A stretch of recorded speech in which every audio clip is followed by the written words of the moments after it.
Need help with Uma careers? Want more input on your PvP teams or advice for champions meets? Or maybe you just want to come hang out and talk with others who love this game as well? We now have an open Discord as well as a club on Umamusume that you are free to join. Links for both of these are in the description. Hello everybody and welcome back to the channel. Today we are officially 93 hours out from the beginning of the Sagittarius Cup, so I figured I would go ahead and do a full breakdown for this upcoming champions meet to give you at least 3 days advance to start building your teams if you are new to champions meets.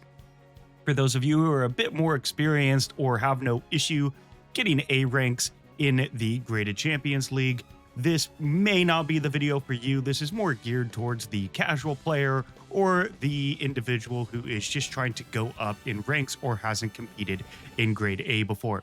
So without further ado, let's break down everything there is to know. For the track breakdown, we are going to be looking at a 2,500 meter track. This track is going to be closest in representation to the Arima Keenan throughout a normal career. We're going to be doing Arima Keenan races on my stream tomorrow, so if you want to hop in and do some room matches with us, feel free to come take a look.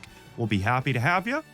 But back to the breakdown, we have a track with 3 uphills and 1 downhill. It is considered a long track, not a medium.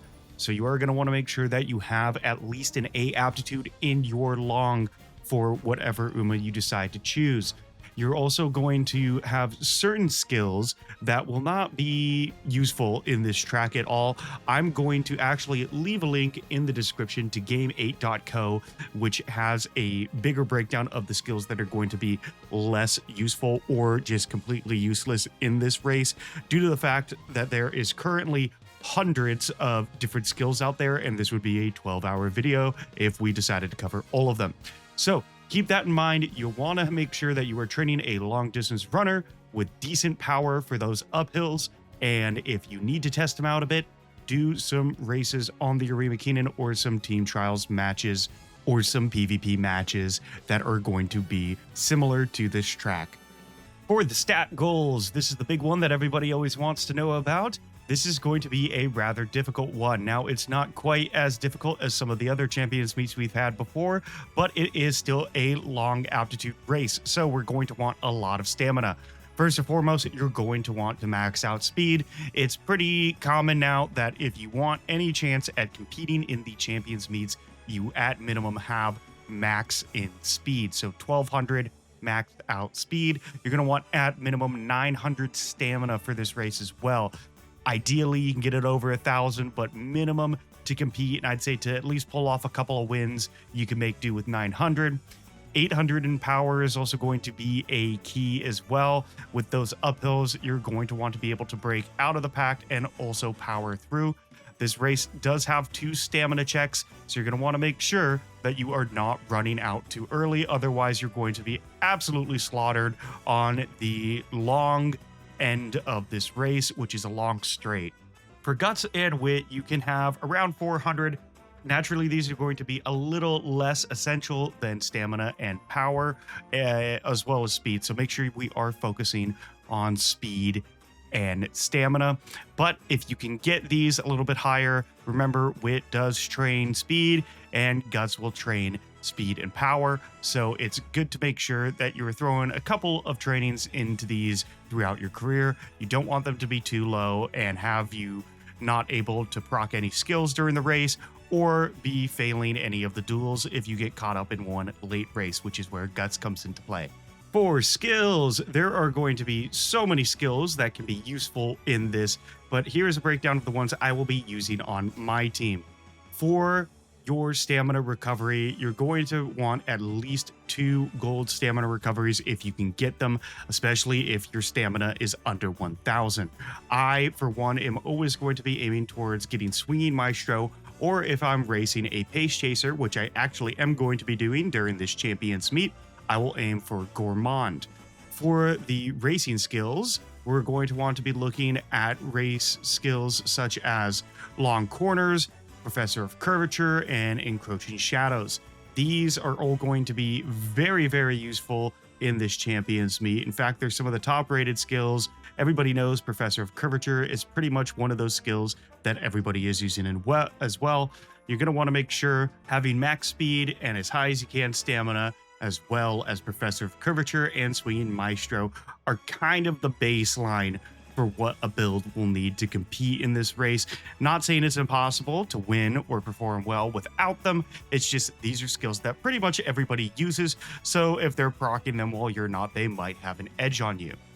Encroaching Shadow, as you know, through Narita Taishin, offers increased acceleration on the straight in a last spurt, and since we have a long straight last spurt during this race, that is going to be a very useful skill, and I highly suspect that we're going to see quite a lot of these Narita Taishin builds in this Champions Meet. For the track type skills, you will definitely want to spend some of those leftover skill points on firm conditions, winter, and or non-standard. These are ones that you can kind of sprinkle on top just to even out your build a little bit more and make it that much better. They usually do not cost all that much. So if you're making your build and you're at the end of the career and you have some skill points left over, these are going to be really good options to spend those on.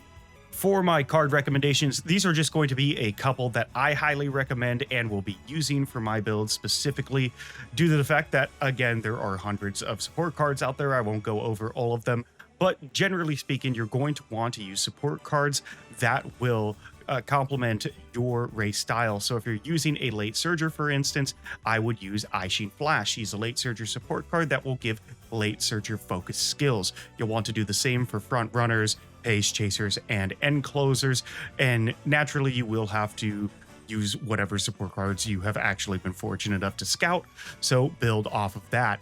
Other support cards that I will absolutely be using is a borrowed Kitasen Black. Naturally, her skill bonuses are massive. If you are fortunate enough to have a max Kitasen Black, you can also get a max Super Creek in order to help out your stamina as much as humanly possible.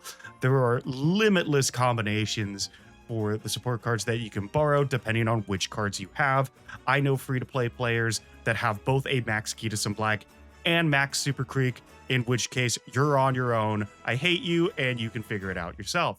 I'm just kidding, but the other cards that I would highly recommend are King Halo for firm conditions. Also, I have her maxed out, so she's just the best speed card I have. She is an SR, not an SSR, meaning it is likely that you have a few unlocks of her, if not fully maxed out. I'm fortunate enough to have her maxed out. The other one that I don't have maxed out, but still highly recommend using is Sweep Tosho, because during her career, if you are able to get her to proc her Charming event, it will help you get those support card friendships up extremely quick, making your overall run that much more successful, since you will be able to start your rainbow training much earlier on. For some of the top recommended Umas, we're going to see quite a good mix here.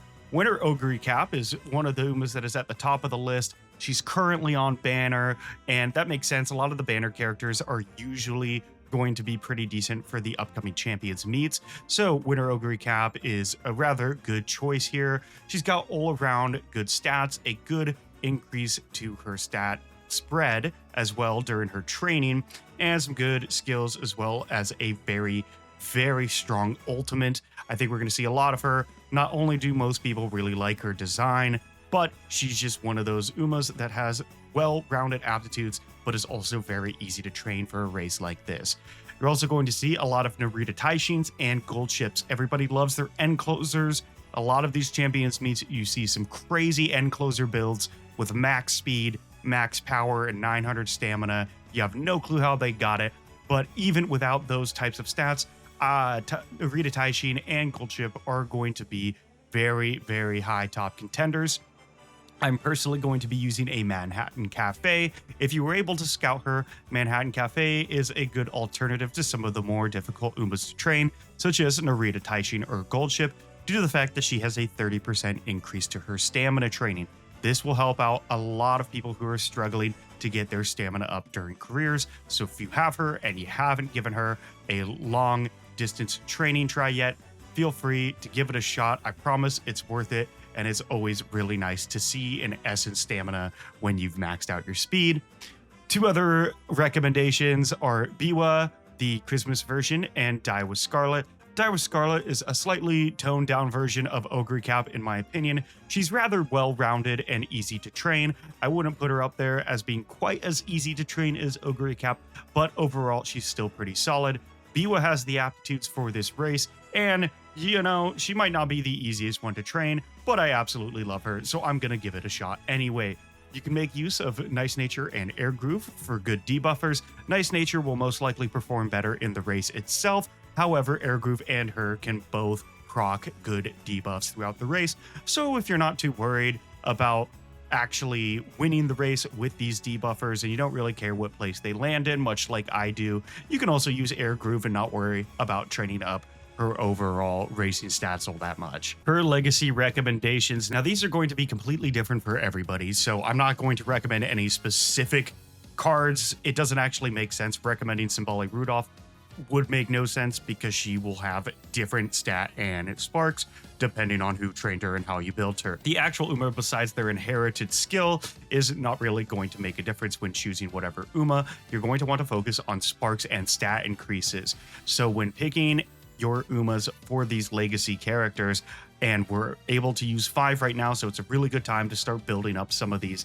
I would highly recommend packing on the long distance and turf sparks. As you can see here, I do have this Symbolic Rudolph, who I'm going to be using on pretty much all of my Uma runs going forward between now and the start of the Sagittarius Cup, with 6 long sparks and 2 turf sparks. I'll balance that out with another legacy character of my own with turf sparks. If you want to move it up from an A to an S, I highly recommend using at minimum 4 pink sparks in whatever aptitude that is. Now, if you don't have a good spread, at least focus on one of these, either turf or long. The race style is going to be a little more difficult, and you can focus on that later, but having a track type is not only going to be more beneficial for this upcoming Champions meet, but make them a far more well-rounded Uma in the end. Now, if you are naturally building some really banger Umas for this Champions meet, and the stat increases, the 2142 as you see here, are not affecting you quite as much as you would think, you can definitely break down some of the inherited skills and some of the gray skills. But, you know, for the average player, just make sure that these are giving you decent stats and whatever stat you struggle the most at getting up to where you want. I don't really have that much issue right now getting stamina where I want it, but power has been lagging behind quite a bit on my builds. So I'm going to make sure that when choosing a legacy character, not only do I have good sparks for the aptitudes I'm wanting to increase, but that the majority of the points that I'm going to get during my inspiration are keyed towards that power skill, since that is going to get me possibly around 84 extra points in that skill by the end of the career, depending on how the legacy goes. Really focus on the stats at first, and then aim more towards getting the S aptitudes, because these are a matter of chance. The stat increase is also a matter of chance, but you still get something out of it. It's never zero. It might be low or high, depending on the role, but these long and turf aptitudes are going to be completely by chance. You have a higher chance of getting it with more stars, but, you know, it's still possible not to get it at all. So my final tips for the race coming up is, just like in team trials, use all of your races. You can see you have the RP here for team trials. You get tickets during the Sagittarius Cup to race a certain amount of times a day. Do them all. You will get extra tickets even by competing. You'll be able to do 3 a day, and you want to make sure you're doing them all. Even if you lose a couple, you might, again, just like in team trials, get matched up with a weaker opponent and be able to pull off the wins you need to continue on to Group A in the graded. I also would highly recommend not overloading the same type. You're going to want to make sure that even if you are running 3 aces, they're not all late surgers. Throw one in Pace Chaser, throw one as a front runner, or have one as an end closer. Because if they're all bunched up in the middle and you end up getting blocked, or there's a bunch of debuffers for one specific type of racer and it's the one you chose, then every single one of your Umas are going to be affected. Also, while doing careers, aim first at getting the stamina in career. Training speed is easy, it happens a lot, and we all have more speed cards usually than we do for our stamina cards maxed out. So do your careers, train up that stamina to where you want it, and then by the end of that career, if your speed's too low, adjust your support cards and your legacy cards accordingly. But just don't change anything on the stamina end. That way, you can kind of balance it out and make sure that when you're finally at that sweet spot, you're getting that max speed and also that 900 plus stamina. So yeah, that's my quick breakdown for beginner and intermediate players for the upcoming Sagittarius Cup. I hope that you all enjoyed the video. If you did, make sure to leave a like and subscribe to the channel and throw any comments in the comment section if you have any questions. We got a lot of people in the community that love getting to these questions with more depth than I ever could. So they might be able to help you out as well. But yeah, that's it for today. I hope you all have a great rest of your Monday and good luck in the Champions Meet.